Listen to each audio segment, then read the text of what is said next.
The wisest person I ever met in my life, a third grade dropout. Wisest and dropout in the same sentence is rather oxymoronic, like jumbo shrimp.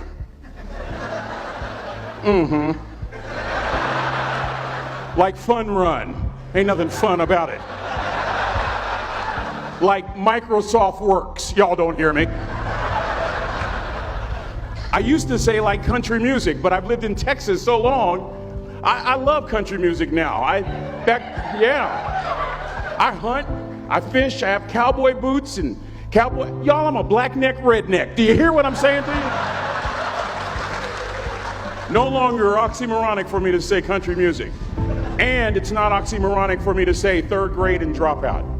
That third grade dropout, the wisest person I ever met in my life, who taught me to combine knowledge and wisdom to make an impact, was my father. A simple cook. Wisest man I ever met in my life. Just a simple cook. Left school in the third grade to help out on the family farm, but just because he left school doesn't mean his education stopped. Mark Twain once said, "I've never allowed my schooling to get in the way of my education." My father taught himself how to read, taught himself how to write, decided in the midst of Jim Crowism, as America was breathing the last gasp of the Civil War, my father decided he was going to stand and be a man.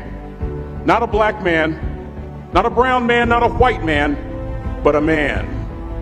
He literally challenged himself to be the best that he could all the days of his life. I have 4 degrees. My brother is a judge. We're not the smartest ones in our family. It's a third grade dropout daddy. A third grade dropout daddy who was quoting Michelangelo, saying to us, "Boys, I won't have a problem if you aim high and miss, but I'm going to have a real issue if you aim low and hit." A country mother quoting Henry Ford, saying, "If you think you can or if you think you can't, you're right." I learned that from a third grade drop. Simple lessons. Lessons like these. Son, you'd rather be an hour early than a minute late. We never knew what time it was at my house because the clocks were always ahead. My mother said for nearly 30 years my father left the house at 3:45 in the morning. One day she asked him, "Why, Daddy?" He said, "Maybe one of my boys will catch me in the act of excellence." I want to share 2 things with you. Aristotle said, "You are what you repeatedly do." Therefore, excellence ought to be a habit, not an act. Don't ever forget that. I know you're tough, but always remember to be kind. Always. Don't ever forget that.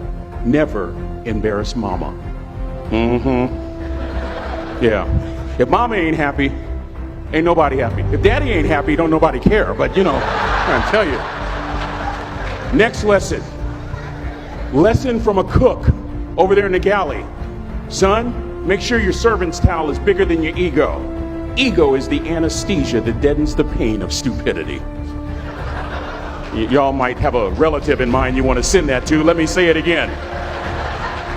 Ego is the anesthesia that deadens the pain of stupidity. Pride is the burden of a foolish person. John Wooden coached basketball at UCLA for a living, but his calling was to impact people.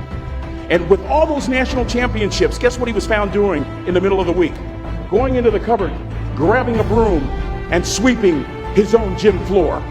You want to make an impact? Find your broom. Every day of your life, you find your broom. You grow your influence that way. That way you're attracting people so that you can impact them. Final lesson. Son, if you're going to do a job, do it right. I've always been told how average I can be. Always been criticized about being average. But I want to tell you something. I stand here before you, before all of these people, not listening to those words, but telling myself every single day to shoot for the stars, to be the best that I can be. Good enough isn't good enough if it can be better, and better isn't good enough if it can be best. Let me close with a very personal story that I think will bring all this into focus. Wisdom will come to you in the unlikeliest of sources, a lot of times through failure. When you hit rock bottom, remember this. While you're struggling, rock bottom can also be a great foundation on which to build and on which to grow. I'm not worried that you'll be successful. I'm worried that you won't fail from time to time. Person that gets up off the canvas and keeps growing, that's the person that will continue to grow their influence. Back in the 70s, to help me make this point, let me introduce you to someone. I met the finest woman I'd ever met in my life. Back in my day, we'd have called her a brick house. This woman was the finest woman I'd ever seen in my life. There's just one little problem. Back then, ladies didn't like big old linemen. The Blind Side hadn't come out yet. They like quarterbacks and running backs. We're at this dance, and I find out her name is Trina Williams from Lompoc, California. And we're all dancing, and we're just excited. And I decide in the middle of dancing with her that I would ask her for her phone number. Trina was the first one. Trina was the only woman in college who gave me her real telephone number. The next day, we walked to Baskin & Robbins ice cream parlor. My friends couldn't believe it. This has been 40 years ago, and my friends still can't believe it. We go on a second date, and a third date, and a fourth date. We drive from Chico to Vallejo so that she could meet my parents. My father meets her.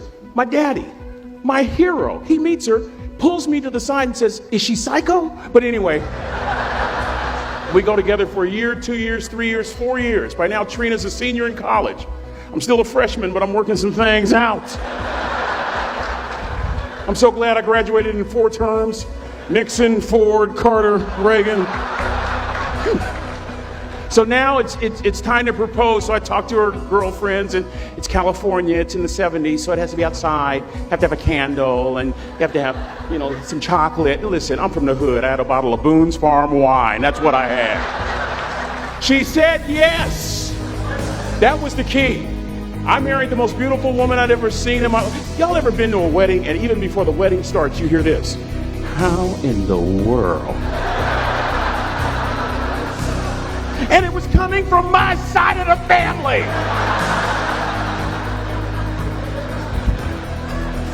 We get married, we have a few children, our lives are great. One day, Trina finds a lump in her left breast. Breast cancer. 6 years after that diagnosis, me and my 2 little boys walked up to Mommy's casket. And for 2 years, my heart didn't beat. If it wasn't for my faith in God, I wouldn't be standing here today. If it wasn't for those 2 little boys, there would have been no reason for which to go on. I was completely lost. That was rock bottom. You know what sustained me? The wisdom of a 3rd grade dropout. The wisdom of a simple cook. We're at the casket. I'd never seen my dad cry. But this time I saw my dad cry. That was his daughter. Trina was his daughter, not his daughter-in-law. And I'm right behind my father, about to see her for the last time on this earth. And my father shared 3 words with me that changed my life right there at the casket. It would be the last lesson he would ever teach me. He said, "Son, just stand. You keep standing. You keep standing, no matter how rough the sea, you keep standing." And I'm not talking about just water. You keep standing. No matter what, you don't give up. And as clearly as I'm talking to you today, these were some of her last words to me. She looked me in the eye and she said, "It doesn't matter to me any longer how long I live. What matters to me most is how I live." I ask y'all one question, a question that I was asked all my life by a 3rd grade dropout. How you living? How you living? Every day, ask yourself that question, how you living? Here's what a cook would suggest you to live this way. That you would not judge, that you would show up early, that you'd be kind, that you'd make sure that that servant's towel is huge and used, that if you're going to do something, you do it the right way.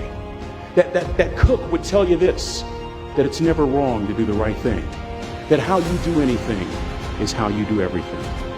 And in that way, you will grow your influence to make an impact. In that way, you will honor all those who have gone before you, who have invested in you. Look in those unlikeliest places for wisdom. Enhance your life every day by seeking that wisdom and asking yourself every night, how am I living? May God richly bless y'all. Thank you for having me.